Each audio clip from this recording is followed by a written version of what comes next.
അങ്ങനെ ഭൂമി വിശാലമായിട്ടുകൂടി അവർക്ക് ഇടുങ്ങിയതായി തീരുകയും തങ്ങളുടെ മനസ്സുകൾ തന്നെ അവർക്ക് ഞെരുങ്ങിപ്പോകുകയും അല്ലാഹുവിങ്കൽ നിന്ന് രക്ഷ തേടുവാൻ അവങ്കലല്ലാതെ അഭയസ്ഥാനമില്ലെന്ന് അവർ മനസ്സിലാക്കുകയും ചെയ്തപ്പോൾ അവൻ വീണ്ടും അവരുടെ നേരെ കനിഞ്ഞു മടങ്ങി.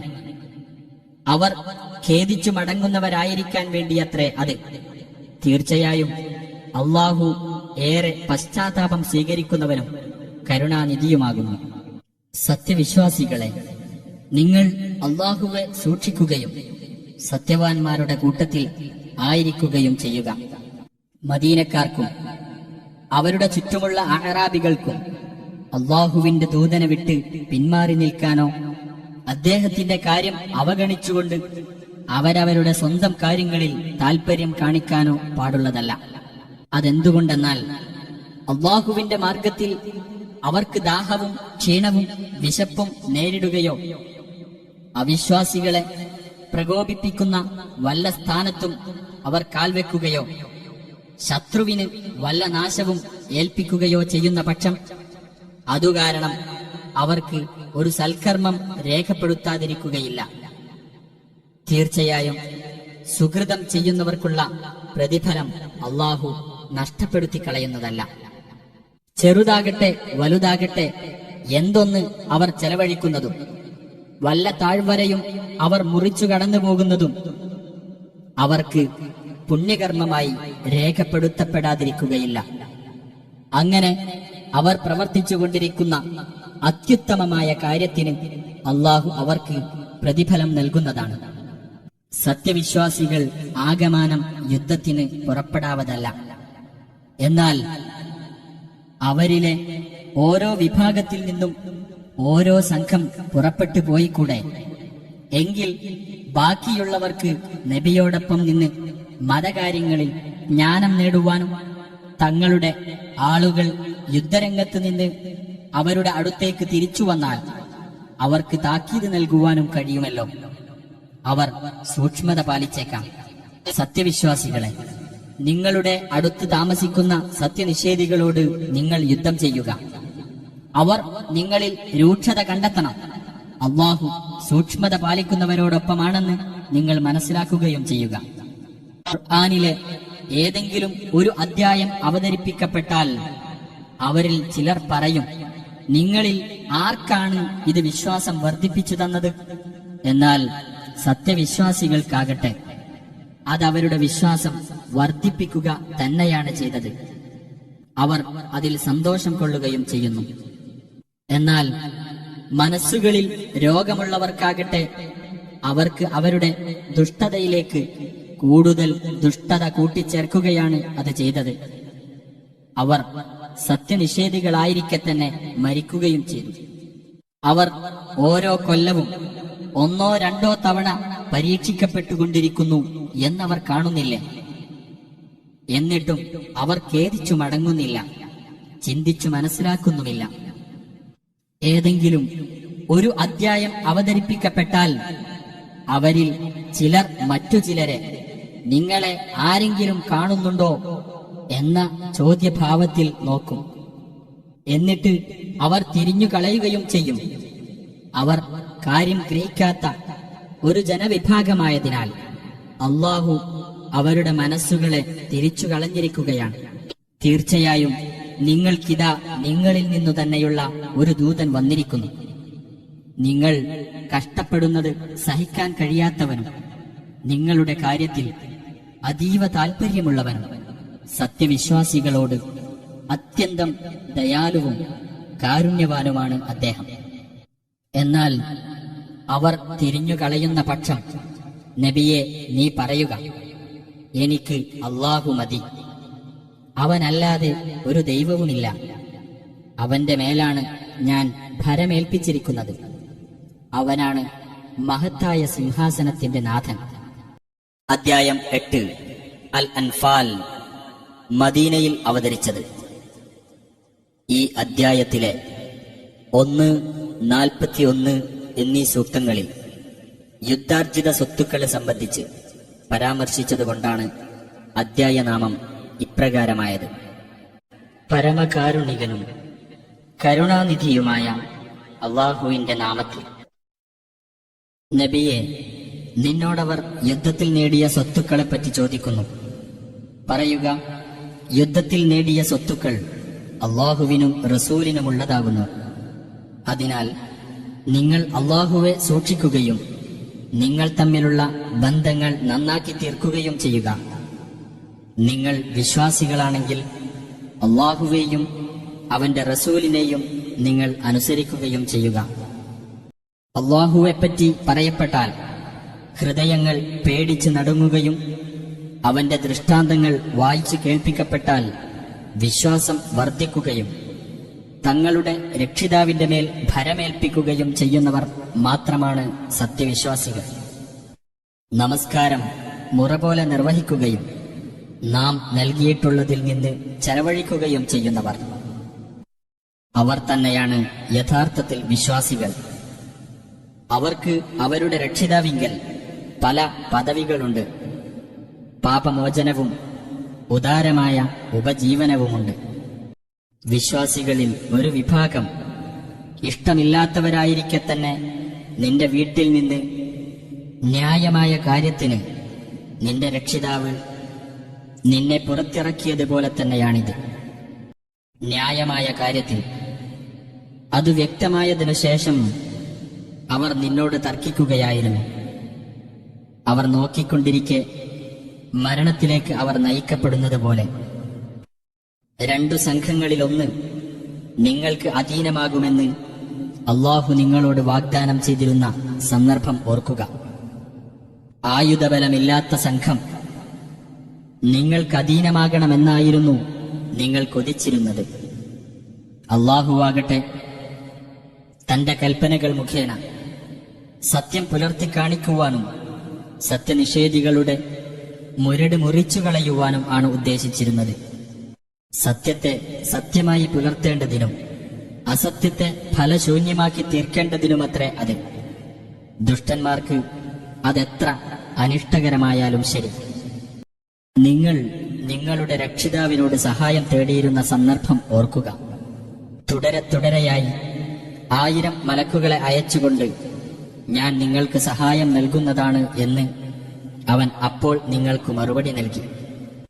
ഒരു സന്തോഷവാർത്തയായിക്കൊണ്ടും നിങ്ങളുടെ ഹൃദയങ്ങൾക്ക് സമാധാനം നൽകുന്നതിന് വേണ്ടിയും മാത്രമാണ് അള്ളാഹു അത് ഏർപ്പെടുത്തിയത്. അള്ളാഹുവിങ്കൽ നിന്നല്ലാതെ യാതൊരു സഹായവും ഇല്ല. തീർച്ചയായും അള്ളാഹു പ്രതാപിയും യുക്തിമാനുമാകുന്നു.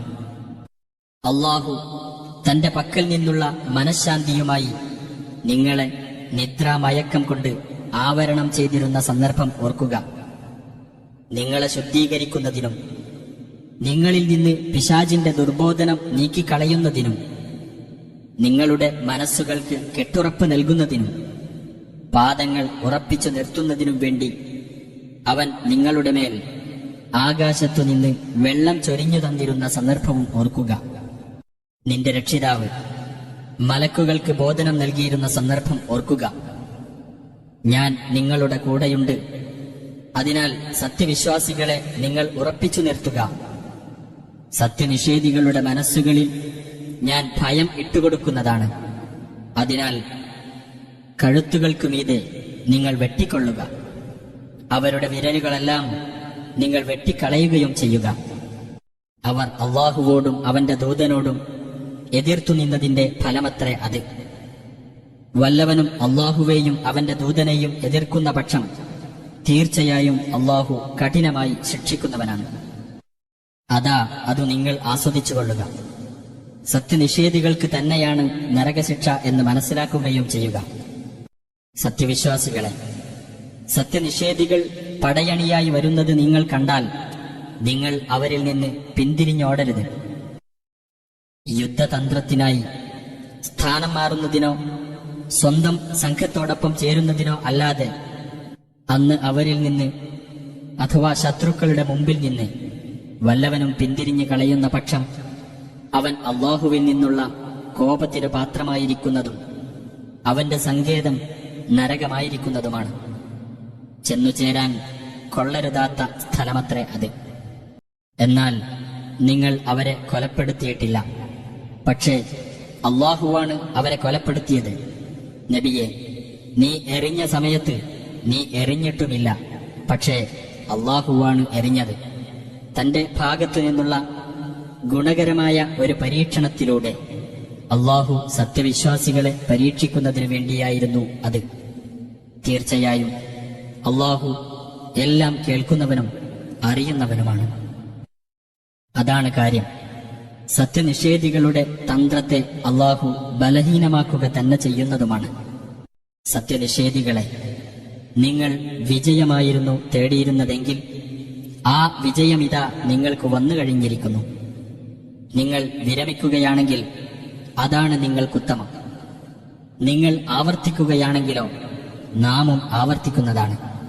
നിങ്ങളുടെ സംഘം എത്ര എണ്ണ കൂടുതലുള്ളതാണെങ്കിലും അത് നിങ്ങൾക്ക് ഉപകരിക്കുകയേ ഇല്ല. അള്ളാഹു സത്യവിശ്വാസികളുടെ കൂടെ തന്നെയാണ്. സത്യവിശ്വാസികളെ, നിങ്ങൾ അള്ളാഹുവേയും അവന്റെ റസൂലിനെയും അനുസരിക്കുക. സത്യസന്ദേശം കേട്ടുകൊണ്ടിരിക്കെ നിങ്ങൾ അദ്ദേഹത്തെ വിട്ട് തിരിഞ്ഞുകളയരുത്. ഞങ്ങൾ കേട്ടിരിക്കുന്നു എന്ന് പറയുകയും യാതൊന്നും കേൾക്കാതിരിക്കുകയും ചെയ്തവരെ പോലെ നിങ്ങളാകരുത്. തീർച്ചയായും ജന്തുക്കളുടെ കൂട്ടത്തിൽ അള്ളാഹുവിന്റെ അടുക്കൽ ഏറ്റവും മോശമായവർ ചിന്തിച്ചു മനസ്സിലാക്കാത്ത ഊമകളും ബധിരന്മാരുമാകുന്നു. അവരിൽ വല്ല നന്മയുമുള്ളതായി അള്ളാഹു അറിഞ്ഞിരുന്നുവെങ്കിൽ അവരെ അവൻ കേൾപ്പിക്കുക തന്നെ ചെയ്യുമായിരുന്നു. അവരെ അവൻ കേൾപ്പിച്ചിരുന്നെങ്കിൽ തന്നെ അവർ അവഗണിച്ചുകൊണ്ട് തിരിഞ്ഞു കളയുമായിരുന്നു. നിങ്ങൾക്ക് ജീവൻ നൽകുന്ന കാര്യത്തിലേക്ക് നിങ്ങളെ വിളിക്കുമ്പോൾ സത്യവിശ്വാസികളെ, നിങ്ങൾ അള്ളാഹുവിനും റസൂലിനും ഉത്തരം നൽകുക. മനുഷ്യനും അവന്റെ മനസ്സിനും ഇടയിൽ അള്ളാഹു മറയിടുന്നതാണ് എന്നും അവങ്കിലേക്ക് നിങ്ങൾ ഒരുമിച്ച് കൂട്ടപ്പെടുമെന്നും നിങ്ങൾ അറിഞ്ഞുകൊള്ളുക. ഒരു പരീക്ഷണം അഥവാ ശിക്ഷ വരുന്നത് നിങ്ങൾ സൂക്ഷിച്ചുകൊള്ളുക. അത് ബാധിക്കുന്നത് നിങ്ങളിൽ നിന്നുള്ള അക്രമികൾക്ക് പ്രത്യേകമായിട്ടാവുകയില്ല. അള്ളാഹു കഠിനമായി ശിക്ഷിക്കുന്നവനാണെന്ന് നിങ്ങൾ മനസ്സിലാക്കുകയും ചെയ്യുക. നിങ്ങൾ ഭൂമിയിൽ ബലഹീനരായി കെണിക്കപ്പെട്ടിരുന്ന കുറച്ചു പേർ മാത്രമായിരുന്ന സന്ദർഭം നിങ്ങൾ ഓർക്കുക. ജനങ്ങൾ നിങ്ങളെ റാഞ്ചിയെടുത്ത് കളയുമെന്ന് നിങ്ങൾ ഭയപ്പെട്ടിരുന്നു. എന്നിട്ട് അവൻ നിങ്ങൾക്ക് ആശ്രയം നൽകുകയും അവന്റെ സഹായം കൊണ്ട് നിങ്ങൾക്ക് പിൻബലം നൽകുകയും വിശിഷ്ട വസ്തുക്കളിൽ നിന്ന് നിങ്ങൾക്ക് ഉപജീവനം നൽകുകയും ചെയ്തു, നിങ്ങൾ നന്ദിയുള്ളവരാകാൻ വേണ്ടി. സത്യവിശ്വാസികളെ, നിങ്ങൾ അള്ളാഹുവോടും റസൂലിനോടും വഞ്ചന കാണിക്കരുത്. നിങ്ങൾ വിശ്വസിച്ചേൽപ്പിക്കപ്പെട്ട കാര്യങ്ങളിൽ അറിഞ്ഞുകൊണ്ട് വഞ്ചന കാണിക്കുകയും ചെയ്യരുത്. നിങ്ങളുടെ സ്വത്തുക്കളും നിങ്ങളുടെ സന്താനങ്ങളും ഒരു പരീക്ഷണമാണെന്നും അള്ളാഹുവിങ്കലാണ് മഹത്തായ പ്രതിഫലമുള്ളതെന്നും നിങ്ങൾ മനസ്സിലാക്കുകയും ചെയ്യുക. സത്യവിശ്വാസികളെ, നിങ്ങൾ അള്ളാഹുവെ സൂക്ഷിച്ച് ജീവിക്കുകയാണെങ്കിൽ നിങ്ങൾക്ക് സത്യവും അസത്യവും വിവേചിക്കുവാനുള്ള കഴിവ് അവൻ ഉണ്ടാക്കിത്തരികയും അവൻ നിങ്ങളുടെ തിന്മകൾ മായ്ച്ചു കളയുകയും നിങ്ങൾക്ക് പൊറത്തു തരികയും ചെയ്യുന്നതാണ്. അള്ളാഹു മഹത്തായ അനുഗ്രഹമുള്ളവനാകുന്നു. നിന്നെ ബന്ധനസ്ഥനാക്കുകയോ കൊല്ലുകയോ നാട്ടിൽ നിന്ന് പുറത്താക്കുകയോ ചെയ്യാൻ വേണ്ടി നിനക്കെതിരായി സത്യനിഷേധികൾ തന്ത്രം പ്രയോഗിച്ചിരുന്ന സന്ദർഭം ഓർക്കുക. അവർ തന്ത്രം പ്രയോഗിക്കുന്നു, അള്ളാഹുവും തന്ത്രം പ്രയോഗിക്കുന്നു. എന്നാൽ അള്ളാഹുവാണ് തന്ത്രം പ്രയോഗിക്കുന്നവരിൽ മെച്ചപ്പെട്ടവൻ. നമ്മുടെ വചനങ്ങൾ അവർക്ക് ഓതി കേൾപ്പിക്കപ്പെടുമ്പോൾ അവർ പറയും, ഞങ്ങൾ കേട്ടിരിക്കുന്നു. ഞങ്ങൾ വിചാരിച്ചിരുന്നെങ്കിൽ ഇതുപോലെ ഞങ്ങളും പറയുമായിരുന്നു. ഇത് പൂർവികന്മാരുടെ പഴങ്കഥകളല്ലാതെ മറ്റൊന്നുമല്ല. അള്ളാഹുവേ, ഇത് നിന്റെ പക്കൽ നിന്നുള്ള സത്യമാണെങ്കിൽ നീ ഞങ്ങളുടെ മേൽ ആകാശത്തുനിന്ന് കല്ല് വർഷിപ്പിക്കുകയോ അല്ലെങ്കിൽ ഞങ്ങൾക്ക് വേദനാജനകമായ ശിക്ഷ കൊണ്ടുവരികയോ ചെയ്യുക എന്ന് അവർ അഥവാ അവിശ്വാസികൾ പറഞ്ഞ സന്ദർഭവും ഓർക്കുക. എന്നാൽ നീ അവർക്കിടയിൽ ഉണ്ടായിരിക്കെ അള്ളാഹു അവരെ ശിക്ഷിക്കുന്നതല്ല. അവർ പാപമോചനം തേടിക്കൊണ്ടിരിക്കുമ്പോഴും അള്ളാഹു അവരെ ശിക്ഷിക്കുന്നതല്ല. അള്ളാഹു അവരെ ശിക്ഷിക്കാതിരിക്കാൻ അവർക്ക് എന്ത് അർഹതയാണുള്ളത്? അവരാകട്ടെ മസ്ജിദുൽ ഹറാമിൽ നിന്ന് ആളുകളെ തടഞ്ഞുകൊണ്ടിരിക്കുന്നു. അവരാണെങ്കിൽ അതിന്റെ രക്ഷാധികാരികളല്ലതാണ്. ഭയഭക്തിയുള്ളവരല്ലാതെ അതിന്റെ രക്ഷാധികാരികളാകാവുന്നതല്ല. പക്ഷേ അവരിൽ അധിക പേരും കാര്യം മനസ്സിലാക്കുന്നില്ല. ആ ഭവനത്തിന്റെ അഥവാ കഅബയുടെ അടുക്കൽ അവർ നടത്തുന്ന പ്രാർത്ഥന ചൂളം വിളിയും കൈകൊട്ടലുമല്ലാതെ മറ്റൊന്നുമായിരുന്നില്ല. അതിനാൽ നിങ്ങൾ സത്യനിഷേധം കൈക്കൊണ്ടിരുന്നത് നിമിത്തം ശിക്ഷ ആസ്വദിച്ചുകൊള്ളുക. തീർച്ചയായും സത്യനിഷേധികൾ തങ്ങളുടെ സ്വത്തുക്കൾ ചെലവഴിക്കുന്നത് അള്ളാഹുവിന്റെ മാർഗത്തിൽ നിന്ന് ജനങ്ങളെ പിന്തിരിപ്പിക്കുവാൻ വേണ്ടിയത്രേ. അവർ അത് ചെലവഴിക്കും. പിന്നീട് അതവർക്ക് ഖേദത്തിന് കാരണമായി തീരും. അനന്തരം അവർ കീഴടക്കപ്പെടുകയും ചെയ്യും. സത്യനിഷേധികൾ നരകത്തിലേക്ക് വിളിച്ചു കൂട്ടപ്പെടുന്നതാണ്. അള്ളാഹു നല്ലതിൽ നിന്ന് ചീത്തയെ വേർതിരിക്കാനും ചീത്തയെ ഒന്നിനുമേൽ മറ്റൊന്നായി ഒന്നിച്ചു കൂമ്പാരമാക്കി നരകത്തിലിടാനും വേണ്ടിയത്രേ അത്. അക്കൂട്ടർ തന്നെയാണ് നഷ്ടം പറ്റിയവർ.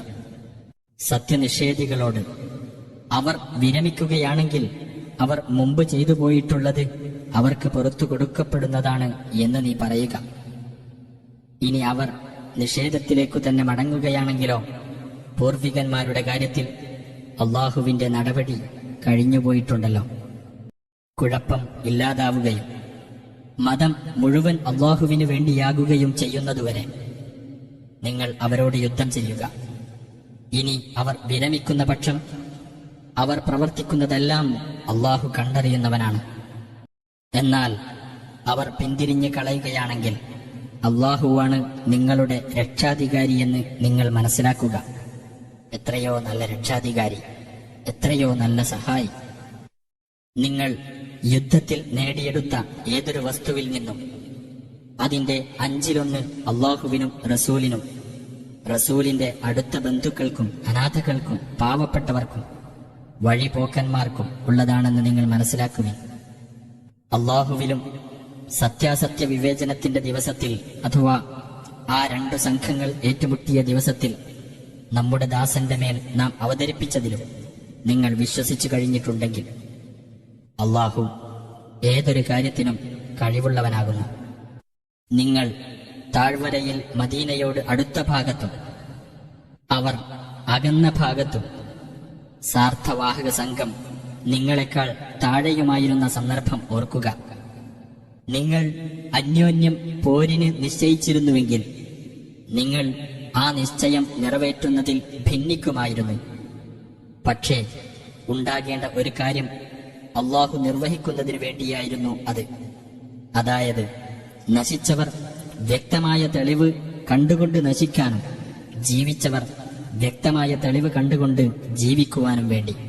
തീർച്ചയായും അള്ളാഹു എല്ലാം കേൾക്കുന്നവനും അറിയുന്നവനുമാകുന്നു. ശത്രുക്കളെ അള്ളാഹു നിനക്ക് നിന്റെ സ്വപ്നത്തിൽ കുറച്ചു പേർ മാത്രമായി കാണിച്ചു തന്നിരുന്ന സന്ദർഭം ഓർക്കുക. നിനക്ക് അവരെ അധികമായി കാണിച്ചിരുന്നെങ്കിൽ നിങ്ങളുടെ ധൈര്യം ക്ഷയിക്കുകയും കാര്യത്തിൽ നിങ്ങൾ ഭിന്നിക്കുകയും ചെയ്യുമായിരുന്നു. പക്ഷേ അള്ളാഹു രക്ഷിച്ചു. തീർച്ചയായും അവൻ ഹൃദയങ്ങളിലുള്ളത് അറിയുന്നവനാകുന്നു.